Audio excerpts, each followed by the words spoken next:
இது வந்து அவரோட குழந்தைங்க, நான் ஏன் ரிமூவ் பண்ணும்? இந்த குழந்தைக்கு அப்பா மாதம்பட்டி ரங்கராஜ். நான் இப்பவும் சொல்றேன், இந்த குழந்தைக்காக மட்டும்தான் ஃபைட் பண்றேன். இந்த குழந்தைக்காக தான் அந்த போஸ்ட் எல்லாமே எக்ஸ்போஸ் பண்ணி நான் எடுத்துட்டு வந்தது. நாளைக்கு இந்த குழந்தையோட அப்பா யாருன்னு ஒரு பெரிய கேள்விக்குறி இருக்குல்ல. அவரை தான் கல்யாணம் பண்ணாரு என்ன. சோ அந்த இதை நான் ஹேஷ்டேக் யூஸ் பண்ணேன். நான் வந்து தப்பாவே எதுவுமே நான் போடவே இல்லையே. இப்ப நான் அலிகேஷன் போடுறேன்னு சொல்லிட்டு என்ன வந்து கார்னர் பண்றீங்க. பட் அது வந்து அவரோட குழந்தை அப்படிங்கறது அவருக்கு அது மைண்ட்ல ஸ்ட்ரக் ஆகவே இல்லையா? எனி எக்ஸ்ட்ரீம் லெவல் நான் இந்த குழந்தைக்காக நான் ஃபைட் பண்ணுவேன். இன்னைக்கு தப்பு பண்ணிட்டு அவர் வந்து ஜாலியா இருக்கிறாரு, சுத்துறாரு. ஆனா அதுல பாதிக்கப்பட்ட பெண்ணை தானே நீங்க எல்லாருமே வந்து கார்னர் பண்றீங்க. ஏன் ஒரு ஆணை கேள்வியே கேட்க மாட்டேங்கிறீங்க? மேல டிஃபமேஷன் கேஸ் போட்டிருக்காங்க. இந்த மாதிரி நான் வந்து ஃபேக் அலிகேஷன்ஸ் வைக்கிறேன், அவதூறா பேசுறேன் அப்படின்னு. நான் எந்த ஃபேக் அலிகேஷனுமே வைக்கல. நான் இப்போவும் ஃபைட் பண்றது இந்த குழந்தைக்காக மட்டும்தான். இந்த குழந்தைக்கு ஒரு ஜஸ்டிஸ் வேணுங்கிறதுக்காக தான் நான் ஃபைட் பண்றேன். அதுல எந்த ஃபேக் அலிகேஷனுமே நான் வைக்கல. இன்னைக்கு வந்து அவர் வந்து உயிரில்லாத ஒரு இதுக்கு வந்து ஃபைட் பண்றாரு அவரு. பட் உயிருள்ள எனக்கும் இந்த குழந்தைக்கும் வந்து அவர் எந்த பதிலும் சொல்லல. இன்னைக்கு வந்து என்னையும் அவரோட குழந்தையும் வந்து கோர்ட் வாசல்ல வந்து நிக்க வச்சுட்டாரு. நான் வந்து ஒரு 20 days ஆச்சு கமிஷனர் ஆபீஸ்ல கம்ப்ளைண்ட் கொடுத்து. பட் அதுக்கான எந்த ஒரு நடவடிக்கையும் எடுக்கல. பிகாஸ் அவருக்கு நிறைய இன்ஃப்ளூயன்ஸ் இருக்கிறதுனால. வெளியே வந்து அவர் வந்து நிறைய பேர்கிட்ட வந்து சொல்றாரு, இந்த மாதிரி நான் இவங்களுக்கெல்லாம் ஃபுட் பண்ணியிருக்கேன், ஜட்ஜுக்கு ஃபுட் பண்ணியிருக்கேன், நிறைய செலிபிரிட்டிஸ்க்கெலாம் பண்ணியிருக்கேன், ஸோ என்னை எதுவும் பண்ண முடியாதுங்கிற மாதிரி வெளியே பேசிட்டு இருக்காரு. காசு பணம் இருந்தால் என்ன வேணாலும் பண்ணலாம், தப்பு பண்ணிட்டு எஸ்கேப் ஆகிடலாம் நினைக்கிறாங்க. பட் நான் வந்து ஜஸ்டிஸ்க்காக மட்டும்தான் போராடுறேன். 20 days ஆச்சு கமிஷனர் ஆஃபீஸ்ல இருந்து எனக்கு எந்த ஒரு ரெஸ்பான்ஸும் வரல. எம்ஆர்சி நகர் வந்து ஃபோன் பண்றாங்க, இந்த கம்ப்ளைண்ட் வந்து எங்களோட ஸ்டேஷனுக்கு வர இது தாண்டி வராது அப்படின்றாங்க. அங்கிருந்து அடையாருக்கு டிரான்ஸ்ஃபர் பண்றேன்றாங்க. அடையார்ல இருந்து கால் பண்றாங்க, இது வந்து எங்க ஜுடிஷியல்ல வராது, நாங்க வந்து திருவான்மியூருக்கு டிரான்ஸ்ஃபர் பண்றோம்ன்றாங்க. திருவான்மியூர்ல இருந்து கால் பண்றாங்க, இது எங்களுக்கும் வராதுன்றாங்க. இப்படி வந்து என் கம்ப்ளைண்ட் இப்போ வந்து எங்க இருக்குன்னு எனக்கு தெரியல. ஸோ ஆக மொத்தம் என்னை வந்து நான் கொடுத்த கேஸ்க்கு இன்னுமே வந்து எனக்கு வந்து ஒரு ஜஸ்டிஸ் கிடைக்கல. ஸோ அதுக்காக நான் வெயிட் பண்ணிட்டு இருக்கேன், ஃபைட் பண்ணிட்டு இருக்கேன். இன்னைக்கு வரைக்கும் இந்த குழந்தைக்கான ஒரு பதில் அவர் சொல்லலை. அதுக்காக தான் நான் மெயினாக வந்து ஃபைட் பண்ணுறேன். நான் போட்ட வீடியோஸ், நான் யூஸ் பண்ணுற ஹேஷ்டேக்ஸ் எல்லாத்தையும் வந்து ரிமூவ் பண்ண சொல்கிறாங்க அவங்க கம்பெனிஸ் இல்லை சைட்ல இருந்து. நான் ஒன்று கேட்குறேன், நான் எந்த தப்புமே போடவே இல்லையே. நான் வந்து இந்த குழந்தையோட அப்பா மாதம்பட்டி ரங்கராஜ், அதை தான் நான் வந்து எக்ஸ்போஸ் பண்ணேன். ஒரு 4 செவத்துக்குள்ள இருந்து நான் இந்த குழந்தைய டெலிவரி பண்ணி அந்த குழந்தைக்கு அப்பா யாருன்னு தெரியாம நான் வந்து வாழ முடியாதுல்ல. ஏன்னா அவர் என்னை கல்யாணம் பண்ணியிருக்காரு, இந்த குழந்தைக்கு அப்பா.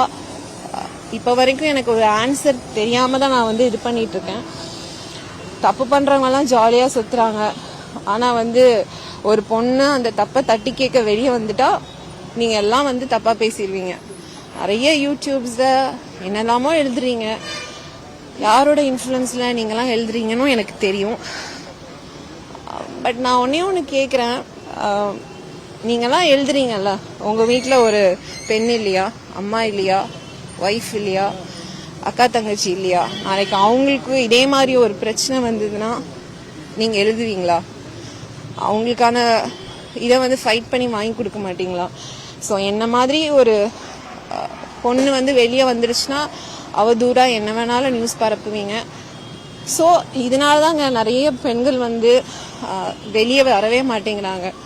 என்ன ஆனாலும் வந்து வீட்டுக்குள்ளேயே அதை வந்து முடக்கி அவங்கெல்லாம் அந்த வந்து உள்ளுக்குள்ளதான் ஃபைட் பண்றாங்களே தவிர வெளியே வந்து ஃபைட் பண்ண மாட்டேங்கிறாங்க. இன்னைக்கு நான் ஃபைட் பண்றதுனால என்னை வந்து அவதூறா பேசுறாங்க. That's okay. பட் இப்போவும் சொல்றேன், நான் என் குழந்தைக்காக ஃபைட் பண்ணிட்டு இருக்கேன். எனக்கு ஒரு ஜஸ்டிஸ் வேணும். இன்னைக்கு வந்து இதுக்கு வந்து ஒரு ஆன்சர் தெரியாம நான் உட்கார்ந்துட்டு இருக்கேன். நான் வந்து ஒண்ணு சொல்லிக்க விரும்புறேன். நான் இந்த குழந்தைக்காக எனி எக்ஸ்ட்ரீம் லெவல் போய் நான் ஃபைட் பண்ணுவேன். எனக்கு வந்து ஜஸ்டிஸ் கிடைக்கிற வரைக்கும் நான் போராடுவேன். அது எந்த லெவலா இருந்தாலும், அவங்க என்ன இன்ஃப்ளூயன்ஸ் பண்ணாலுமே நான் ஃபைட் பண்ணுவேன். அதுக்கு நான் ரெடியா இருக்கிறேன். இன்னைக்கு வந்து அவரோட குழந்தைய சுமந்துட்டு இருக்கேன். அதுக்கு பதில் தெரியல. பட் அந்த குழந்தையே வந்து அவர் வந்து கோர்ட் வாசல்ல நிக்க வச்சுட்டாரு.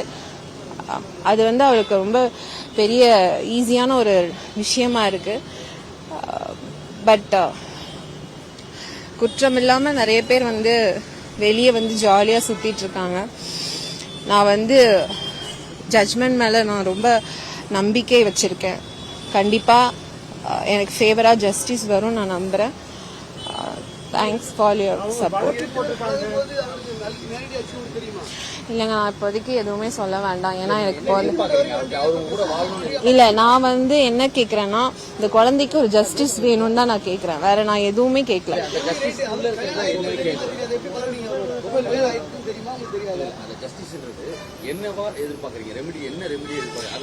அந்த குழந்தைக்கு ஒரு ரெஸ்பான்சிபிலிட்டி எடுக்கணும். இப்போ ஒரு 2 months பேசாம இருக்காரு.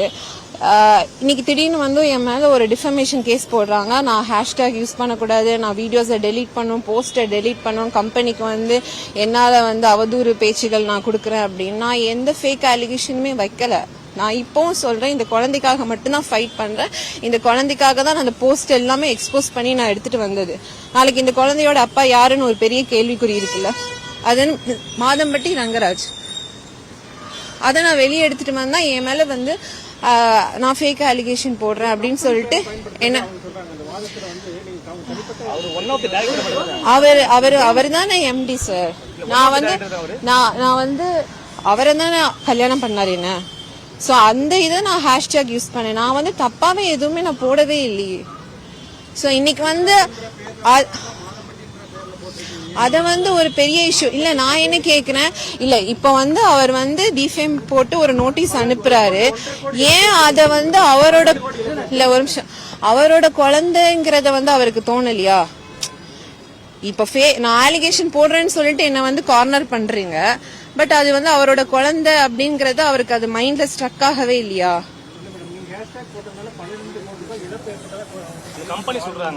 அதெல்லாம் உள்ள ஜட்ஜ்மெண்ட்ல கொடுப்பாங்க. ஓகேவா? Thanks for your support.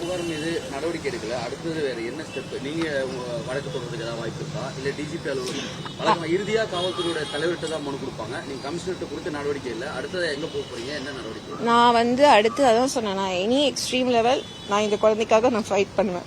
அது நான் வந்து ரிமூவ் பண்ண போறீங்களா? இல்ல நான் ஏன் ரிமூவ் பண்ணணும்?